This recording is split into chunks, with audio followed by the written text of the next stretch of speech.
Hey guys, I'm Slicks77. I'm here with Dungeon of the Endless. I saw this on Steam months ago when it was not out yet, and I wasn't able to, get it, so I've been waiting for it, and I actually forgot for a while until I saw one of my people I subscribed to. I think it was Quill18, who plays a lot of strategy, turn-based style games. He had this on there, and I was like, oh, I need to get it right away, and I got it, and it's freaking awesome. And to the point, I have so much fun with this, I want to show you guys what this game's like. Definitely, I want to play quite a bit of this with you guys. So, I'm going to do a new game. I have obviously played this, like I said. I have a lot of characters. You start out with these 4 to begin with. There's lots of modes. You got easy and too easy. And you could be wondering why there's only those 2 easy choices, and that's because there's other pods of what to choose with varying degrees of difficulty. Being the hardest one, and this one being the true Dungeon of the Endless. But these are just variations as well. So, playing through this a couple times, I have a couple characters like this one. I like because he attacks fast. Oh man, he's got a lot of attack, doesn't he? Oh, that's damage per second. Okay, so he's got a high damage per second. And then I found...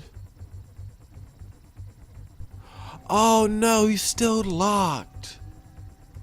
Oh no. Well, this guy is pretty good with it. Let me see. I actually like Mizi Kurtiz. And the reason because of that is well, I'll show you guys this in the game.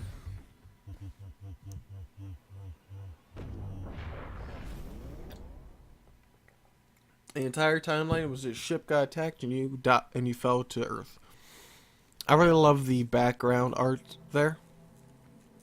Ship is destroyed. Now, let me read the bio for these guys. A light, quick, and deadly forger, Skroig has a problem of which it is completely unaware. It should have been born a rakish nobleman in the era of musketeers. Unusually dapper and witty for an insectoid carrion eater, always well dressed and with a delicate palate, Skroig's wit, sophistication, and elegant use of blade are completely wasted on its peers. I didn't realize it was an insectoid creature. He attacks multiple times in quick succession, and he uses a spear, no armor, but it has a device, and he is really good. Active skill is Last Supper. Attack power plus 26 for all heroes in the room. After this, you will never want to eat again. And then we have Mizi Kurtiz. While rumor says Mizi is possessed by a demon, the truth is different. In fact, the same physical space is occupied by different entities from 2 distinct planes of reality. As the planes move closer together or farther apart, one of the other personality becomes dominant. This has made it difficult for her to develop serious long-term relationships. On the plus side, the other entity is an ancient demonic war hero which has helped keep insults to a minimum.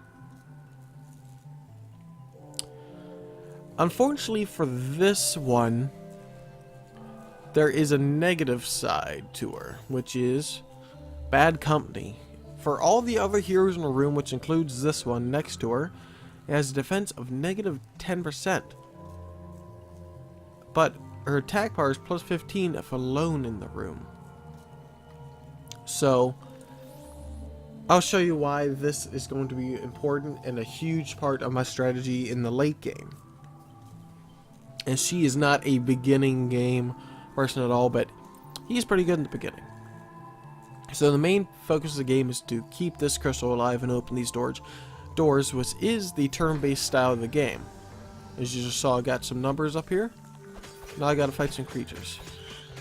So as you see, he's attacking fast multiple times and whatnot. Power to room. Monsters are gonna spawn in the dark room. As long as my heroes are not standing in it. I'm gonna show you a little bit of how she acts. Maybe not. As long as the room's dark, my heroes are in it. There is a chance for monsters to spawn.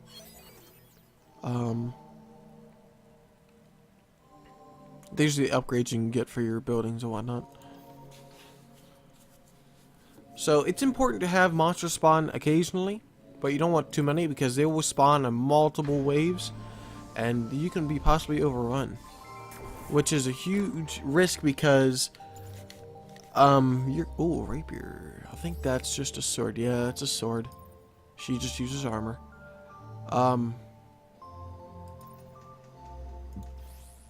I'll explain things a little at a time. So,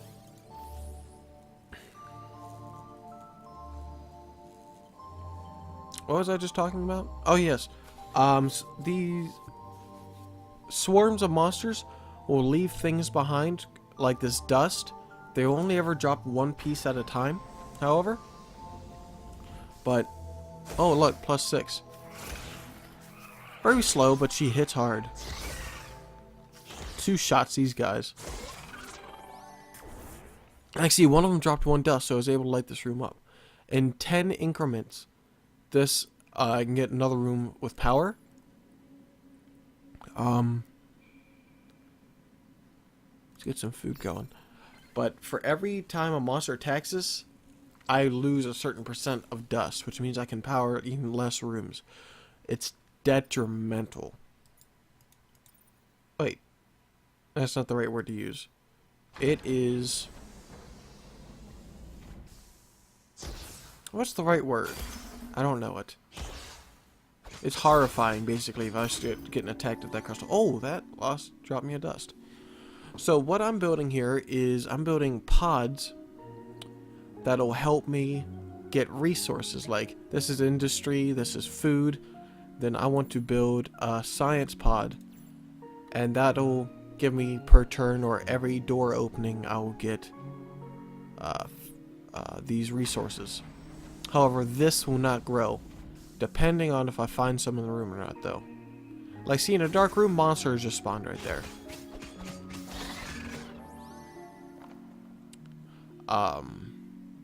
An incredibly huge key factor of this game is that my heroes will heal fully every time all the monsters are gone out of this turn. So, some monsters will attack the structures, not all of them do. These floating ones specifically just go straight for the crystal. Some specifically attack my heroes and whatnot. I want to save. You know what? It's not going to hurt if I build one. That costs 3. This is defense structure. Right there. Small, but it works. Small, but it works. Aha. 7. Very nice. Now, why I went up here instead of over to the side where there's more structures to build is because this area does not have a huge platform for me to build anything on, which is the most important thing. But this does, and plus it's a choke point between 2 doors where monsters can spawn. So that's where the strategy of the game comes in, because you have a limited amount of resources here for light up rooms. You have monsters coming in at almost every turn if it's dark, and potential monsters to add on to that if you open up a door, and limited resources. It gets hard. It does.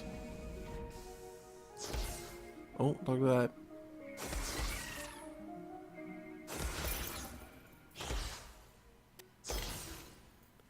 And upgrade her again. The reason why I'm upgrading her instead of him is because she needs to be by herself. So she needs to have a decent bit of health on her. Whereas this guy, could use it. It's not as important as the loner that needs it. To heal, however, need to be very careful. If your champion dies, he's gone for the rest of this game. And it costs 4 food to heal. If he gets low and he doesn't heal full for the full health, I can only heal one person for the next turn. For this turn, I mean.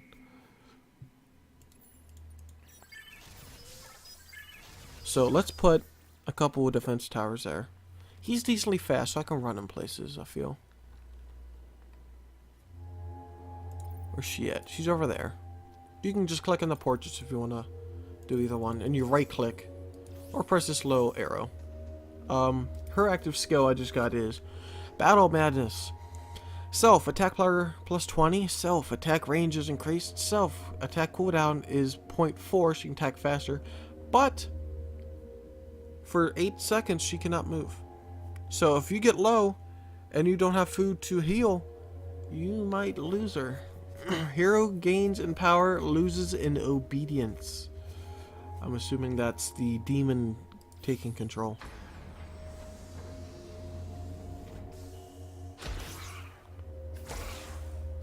Let's activate it. Oh yeah, she's attacking faster.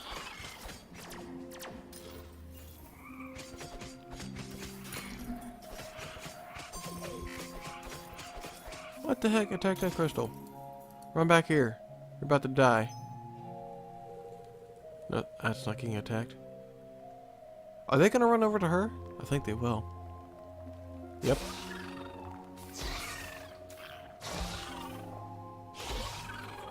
There we go.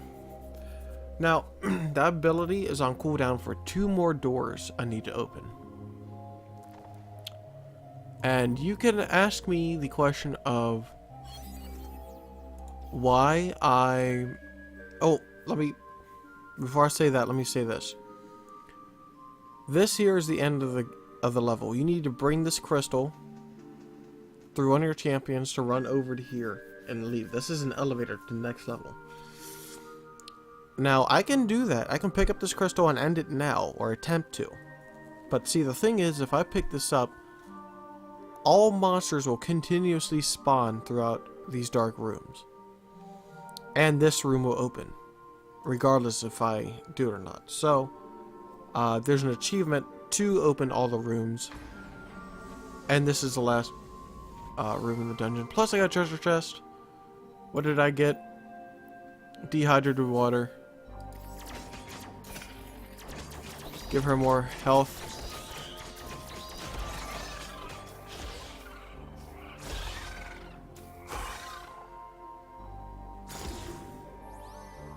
Oh, this is a little unfortunate for me. Because 36, 27. Now see, look how fast this guy runs. I have to make it from here to here with that crystal, and that guy cannot attack, cannot defend himself with that crystal. Only she can. And the thing is, monsters will be spawning here and here. I don't have a choice. I can't do another turn because there's no more doors to open. I can't research anything even if I wanted to. Gotta go. But watch his movement speed. It got halved to 15. Now things are spawning here, and I have to hope she stays alive. And hope he stays alive. These will keep shooting. Whatever power is in a room will keep activated. But if I could have manually turned off random rooms to get power to over here, make it safer. But it's not needed. As you can see, I'm exiting. Another thing I really love about this game is the music. Anybody see any restrooms on the way? I gotta, first time I've ever seen that. Look at that! Her breasts are like bouncing 3 feet back and forth in the air. Look at that cool demon above her head. That's awesome. That is not needed. But for every floor you clear, you bring whatever resources from the last level we didn't use up. So that's why I was kind of skimping on resources, as you saw.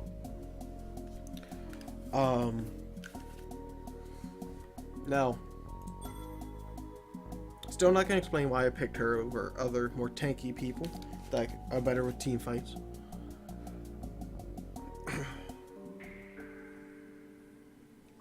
Now, we got more doors to choose. Let's take her in there since she's the tankiest. Oh, perfect room to start in. Here's the reason why I decided to use her. It is because of this specific reason. For all the monsters that attack you, you have monsters that drop dust, as you just saw.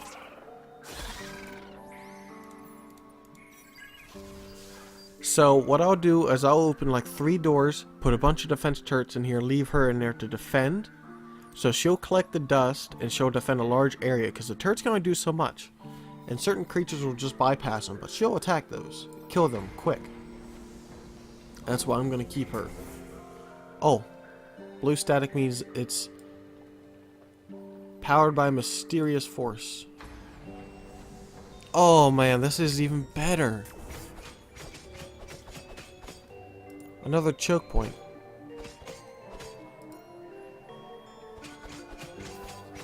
Uh-oh.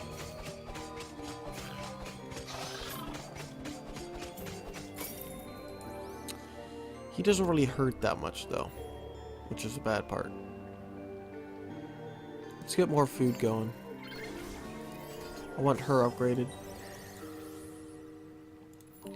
I don't have room for a turret. Let's open this. 10, nice.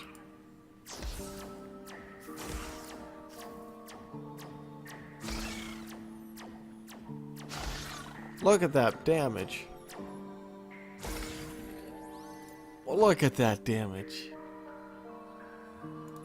Alright, let's build another.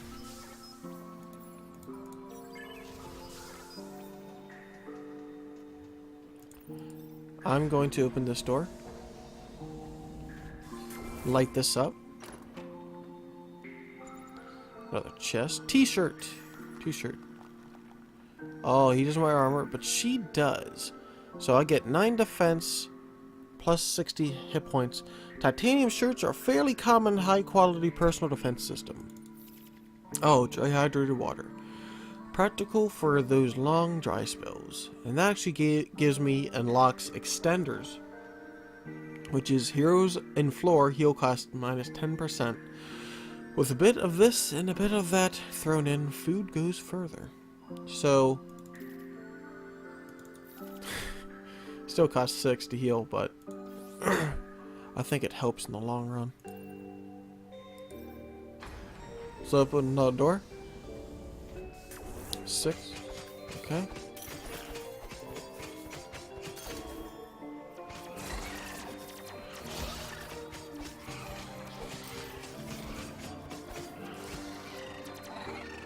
Very nice.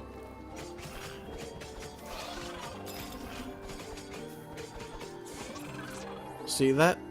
She does so much damage sitting next to that turret, and she's gathering dust passively. And he is able to defend off lots of monsters and whatnot. And the reason why I'm going in this direction instead of to the right is that way the monsters have farther to run. And he has got fast movement speed so he can catch up. There is a method to my madness. Another important detail is that you can hire more people. Because I don't have enough food, I'm going to ignore it at the moment. Now, this is incredibly important. You do not control her. She cannot move. She cannot heal. So if she's low in health, you will not know. And that means if I were to turn off the light and leave the room just because there's a hero in there, she is not of my guard. So that means monsters will spawn in there. And that goes for the shopkeeper when I find them. Shopkeeper will not make monsters not spawn.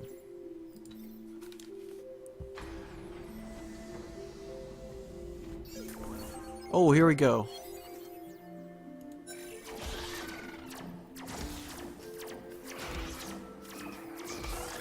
Oh. Nice, nice, nice. She'll live. Sweet. Okay, so this here is another fast person. And the reason why I want to get her, and I'm glad it's her specifically because she uses a sword, which is good for the rapier. Plus 2 speed, plus 14 attack power, plus -1 cooldown. An excellent tool for collecting involuntary blood donations. Now, this is the best thing about her, is watch this. Look at that speed. Now, let's compare the two. He got a slight head start.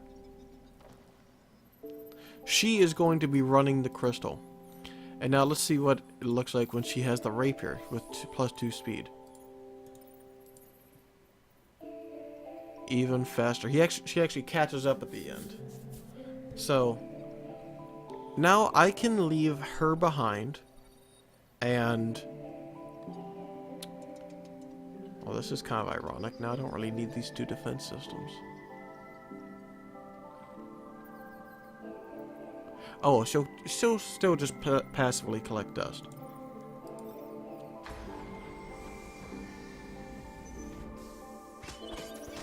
Ah, here we go. She'll be able to attack whatever's left.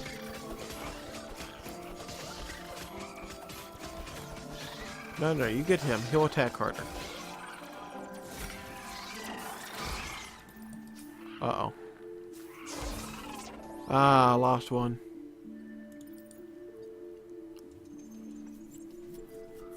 Oh well. So we got 3 doors. And this cost 3 industry per turn. Let's do food. I think. Yeah, let's do. There we go. And let's put in 2 more defense pods. Oh, that is now a dark room. Just because he opens the door and then walks into another room, when he leaves, people can still spawn in here. Oh, that sound means that the hero is low in health.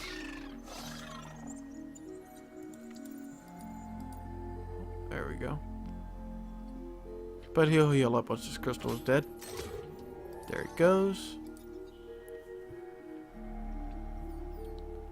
Let's do.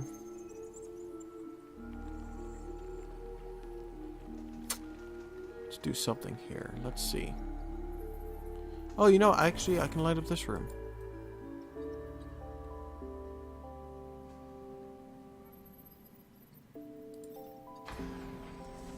Ooh, last door to go through. Oh, of course, it's got to be the elevator. The one farthest away. Of course, I can open this door, make it shorter. I have 2 more doors I can open.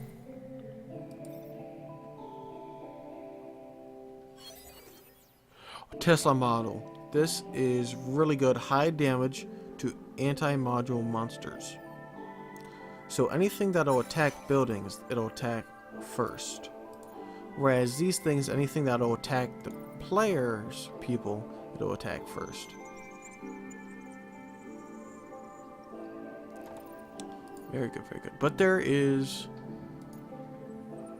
1 more door to open. So let's bring everyone down there and open it. Because of the achievement of opening all doors in every dungeon, it's going to be great. Oh, that's the second to last door.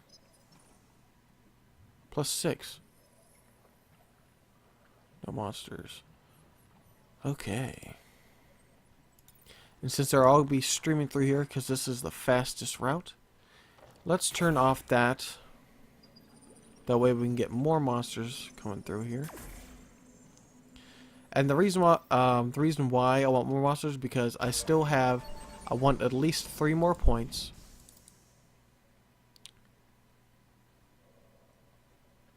No monsters. All of these dark rooms, I don't have a single extra monster. That's great. Since I have no more doors to open, means I'm not going to be getting any more resources. So let's just turn off.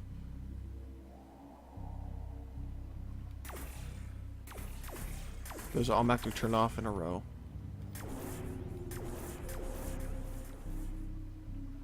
Now, the reasoning behind this is, instead of lighting this one, all the monsters are going to spawn primarily over here. Some over here, but they'll have to walk through the defense turrets first. And, still gotta take a while for the monsters to get to her from over here. They have to cross this entire distance. A huge cheat to know is that, it's not really a huge cheat, but some you can know to slightly cheat is, on the very last door of the room, if you have something you are just starting to research, and you open that last door, it will automatically complete that research. Check the buttons. Is there a floor safe zone full of hot chicks? I've never heard that one before. I think these guys do say different stuff from time to time. But I will see you guys